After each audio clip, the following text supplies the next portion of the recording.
Hello class 10th students. आज की video में हम लोग रियल नंबर्स के फर्स्ट एक्सरसाइज के सेकंड क्वेश्चन को सॉल्व करेंगे। तो चलिए शुरू करते हैं। सेकंड क्वेश्चन है find the LCM and HCF of the following pair of integers and verify that LCM into HCF equals to product of two numbers.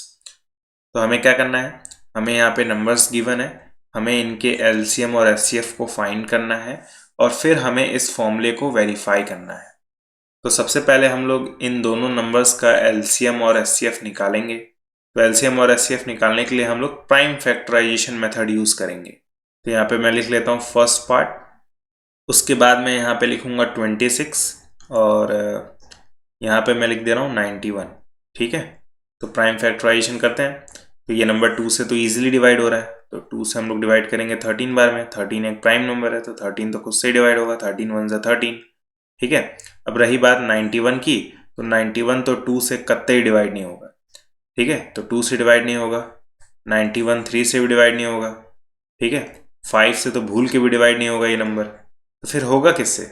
ये होगा सीधे 7 से। तो 7 से करेंगे, 7 1 ज़ा 7, 7 3 ज़ा 21।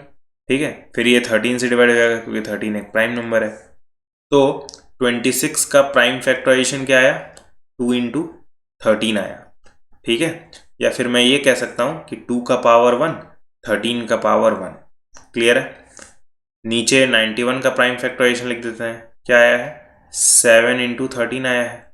ठीक है, या हम लोग कह सकते हैं 13 का पावर 1 और 7 का पावर 1। क्लियर है कि नहीं? ठीक है, पावर आप हटा भी सकते हैं, आपकी मर्जी है। तो सबसे पहले हम लोग निकालेंगे एचसीएफ। ठीक है, क्योंकि यही सबसे इजी होता है। एचसीएफ कैसे निकालेंगे? दोनों में देखेंगे कॉमन क्या है, तो दोनों में 13 कॉमन है। क्लियरली दिख रहा है? ठीक है, तो एचसीएफ आपका सिर्फ और सिर्फ 13 होगा क्योंकि 13 ही क्या आया है? कॉमन आया है। रही बात एलसीएम की, तो जैसे ही एलसीएम निकालना होगा हम लोग सबके ऊपर पावर लगा देंगे। ठीक है, सबके ऊपर पावर लगा देंगे, जो भी उनका पावर होगा। अब मैं आपसे पूछ रहा हूँ, इस पूरे प्राइम फैक्टराइजेशन में 2 की हाईएस्ट पावर क्या है? तो आप कहेंगे 2 की हाईएस्ट पावर 1 है, तो हम लोग 2 का पावर 1 लिख देंगे एलसीएम के अंदर। ठीक है, 2 का काम खत्म हो गया। अब मैं आपसे पूछ रहा हूँ, इस पूरे फैक्टराइजेशन के अंदर 13 का हाईएस्ट पावर क्या है? तो आप कहेंगे 13 का हाईएस्ट पावर 1 है, चाहे यहाँ पे हो चाहे यहाँ पे हो। ठीक है, तो एक बार 13 का पावर 1 भी लिख देंगे इंटू 13 का पावर 1। 13 का पावर 1 का काम खत्म हो गया। ठीक है, अब मैं आपसे पूछ रहा हूँ, इस पूरे फैक्टराइजेशन में 7 का हाईएस्ट पावर क्या है? तो आप कहेंगे 7 का हाईएस्ट पावर तो 1 है, तो यहाँ पे मैं लिख दूंगा मल्टीप्लाई बाई 7 का पावर 1 और इसे भी क्रॉस कर दूंगा। तो जब ये सारे क्रॉस कंप्लीट हो जाए, इसका मतलब आपने एलसीएम निकाल लिया है, बस मल्टीप्लाई करने की देरी है। तो आपको पता होगा 2 इंटू 13 करने पे 26 आता है। 26 को अगर 7 से मल्टीप्लाई करेंगे तो आपका आंसर आएगा 182। ठीक है, 2 इंटू 13 26 होगा, 26 इंटू 7 क्या होगा? 182 होगा। तो आपका जो एचसीएफ है वो 13 आया है और एलसीएम आपका 182 आया है। एचसीएफ निकालने के लिए कॉमन ढूंढते हैं और एलसीएम निकालने के लिए हाईएस्ट पावर ढूंढते हैं हर नंबर का जो भी प्राइम फैक्टराइजेशन करते वक्त आया हो। ठीक है, एलसीएम निकालते वक्त हम लोग हर नंबर का हाईएस्ट पावर देखते हैं। ठीक है, जैसे यहाँ पे 2 आया था, 13 आया था, 7 आया था, ये 3 नंबर्स आए थे प्राइम फैक्टराइजेशन करते वक्त। तो 2 का हाईएस्ट पावर क्या है, 13 का हाईएस्ट पावर क्या है, 7 का हाईएस्ट पावर क्या है, यही हम लोग लिखते हैं एलसीएम के अंदर, फिर मल्टीप्लाई कर देते हैं और आसानी से आंसर आ जाता है। ठीक है, तो हम लोगों ने एलसीएम और एचसीएफ निकाल लिया है। अब हमें फॉर्मूले को वेरीफाई करना होगा। ठीक है, तो यहाँ पे मैं फॉर्मूला लिख देता हूँ। फॉर्मूला आपका क्या था बताइए? क्या आपको फॉर्मूला याद है इस चैप्टर के? फॉर्मूला आपका है एलसीएम मल्टीप्लाई बाई एचसीएफ। ये किसके इक्वल होना चाहिए? ए मल्टीप्लाई बाई बी, यानी प्रोडक्ट ऑफ नंबर्स के। ठीक है, मैं आपको बता दूं, ये जो 26 है वही ए है और ये जो 91 है वही बी है। ठीक है, तो हमें क्या करना है, इस फॉर्मूले को वेरीफाई करना है। और जब भी वेरीफाई करने के लिए बोलता है, इसका मतलब हमें एलएचएस और आरएचएस दोनों सॉल्व करना होगा। ठीक है, तो अगर मैं बात करूं एलएचएस की, लेफ्ट हैंड साइड की, ठीक है, तो लेफ्ट हैंड साइड ये है। ठीक है, तो मैं यहाँ पे लिख लेता हूँ एलएचएस क्या है हमारा? एलसीएम। LCM into HCF. ठीक है।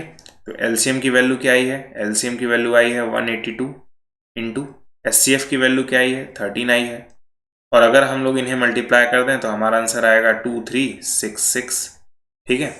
तो हम लोगों ने एलएचएस तो सॉल्व कर लिया है, अब हम लोग आरएचएस सॉल्व करेंगे, यानी ए इंटू बी सॉल्व करेंगे। तो यहीं पे मैं बगल में लिख देता हूँ RHS, राइट हैंड साइड। ठीक है। तो राइट हैंड साइड आपका क्या है, a मल्टीप्लाई बाई बी है। a की वैल्यू क्या थी, a की वैल्यू आपकी थी 26, तो यहाँ पे मैं 26 लिख दूंगा मल्टीप्लाई बाई। b की वैल्यू क्या थी, b की वैल्यू 91 थी, तो यहाँ पे मैं 91 लिख दूंगा और चुपचाप इन्हें मल्टीप्लाई कर दूंगा।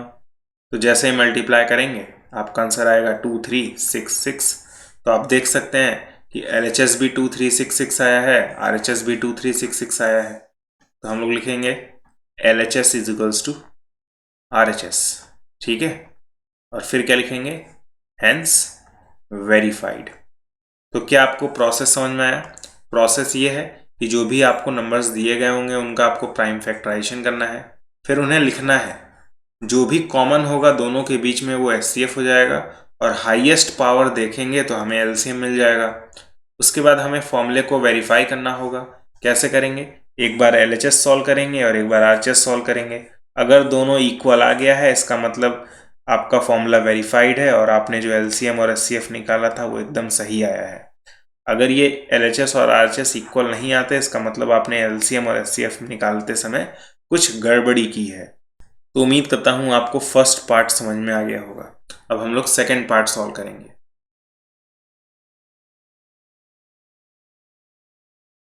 तो सेकंड पार्ट में नंबर्स हैं 510 और 92।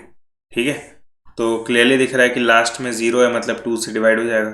तो 2 से करेंगे, 2 2 ज़ा 4, 2 5 ज़ा 10, 2 5 ज़ा 10। अब क्या ये नंबर 3 से डिवाइड होगा? बिल्कुल होगा। ठीक है। 3 8 ज़ा 24, 3 5 ज़ा 15। ठीक है। क्या ये नंबर अब 3 से डिवाइड होगा? बिल्कुल नहीं होगा। तो फिर किससे होगा? 5 से होगा।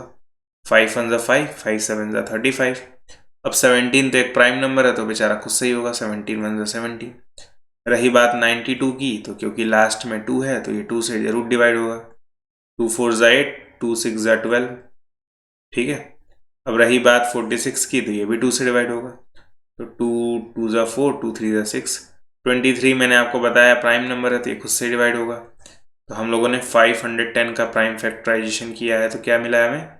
2 इंटू 3 इंटू 5 इंटू 17। ठीक है। और अगर हमने 92 का प्राइम फैक्टराइजेशन किया तो हमें क्या मिला है? 2 इंटू 2 इंटू 23। ठीक है। हम लोग पहले एचसीएफ निकालेंगे जिसके लिए हम लोग कॉमन ढूंढते हैं। ठीक है। तो कॉमन तो बस एक ही नंबर है, वो है 2। क्लियरली दिख रहा होगा, सिर्फ और सिर्फ 2 ही कॉमन है। तो अगर 2 ही कॉमन है इसका मतलब आपका एचसीएफ क्या होगा? 2 होगा। रही बात एलसीएम की, तो एलसीएम के लिए हम लोग हाईएस्ट पावर देखते हैं। ठीक है। तो यहाँ पे 2 एक ही बार है तो 2 का पावर 1 हो जाएगा, 3 भी एक ही बार है 3 का पावर 1 हो जाएगा, 5 भी एक ही बार है तो 5 का पावर 1 हो जाएगा, 17 भी एक बार है तो 17 का पावर 1 हो जाएगा। यहाँ पे 2 2 बार है तो इसको हम लोग मिटा के लिखेंगे 2 का पावर 2। क्या लिखेंगे? 2 का पावर 2।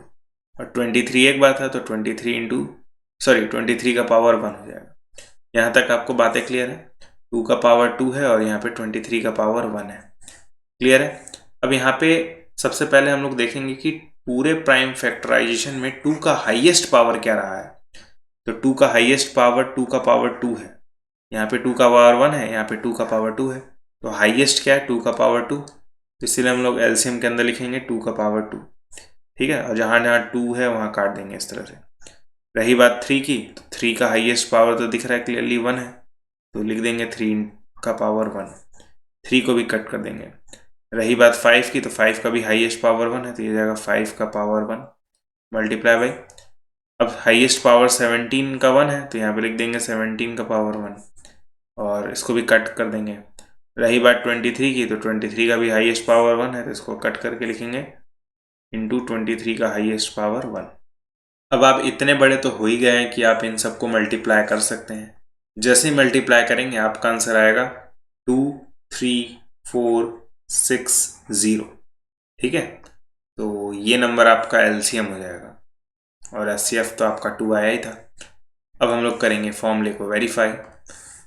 तो यहाँ पे मैं लिखूंगा फॉर्मूला ठीक है, यहाँ पे मैं क्या लिखूँगा, फॉर्मूला लिखूँगा।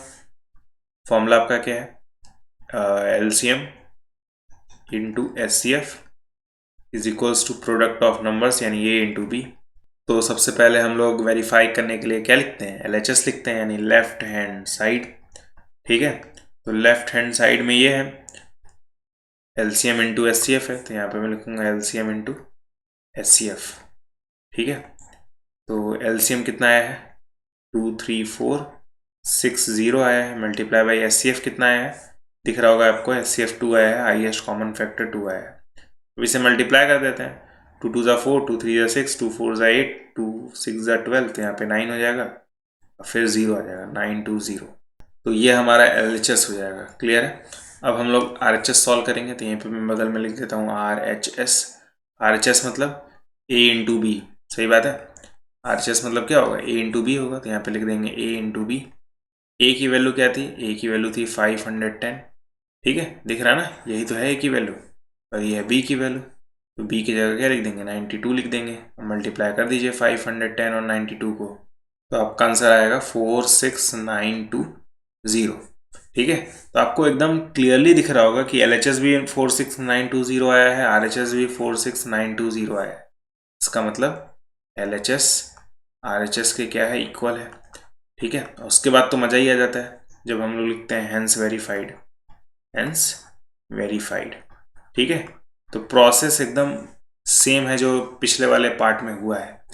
पहले प्राइम फैक्टराइजेशन करना है, फिर कॉमन ढूंढना है, जो भी कॉमन होगा वो एचसीएफ हो जाएगा, और फिर हाईएस्ट पावर ढूंढना है, जो भी हाईएस्ट पावर होगा उसे मल्टीप्लाई करके लिख देंगे तो एलसीएम आ जाएगा। फॉर्मूले को फिर वेरीफाई करेंगे, तो एलएचएस निकालेंगे, आरएचएस निकालेंगे।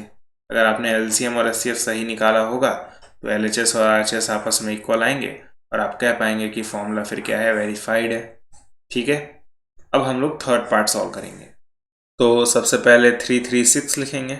ठीक है, तो यहाँ पे मैं लिख दे रहा हूँ 336, फिर मैं 54 लिखूंगा, यहाँ पे 54 लिख देंगे। ठीक है, तो क्लियरली ये 2 से डिवाइड हो रहा है, तो 2 से डिवाइड करेंगे, 2 1 ज़ा 2, 2 6 ज़ा 12, 2 8 ज़ा 16, फिर 2 से डिवाइड हो जाएगा, 2 8 ज़ा 16, 2 4 ज़ा 8, फिर 2 से डिवाइड होगा, 2 4 ज़ा 8, 2 2 ज़ा 12, 2 2 ज़ा 4, फिर 2 से डिवाइड होगा 21 बार में।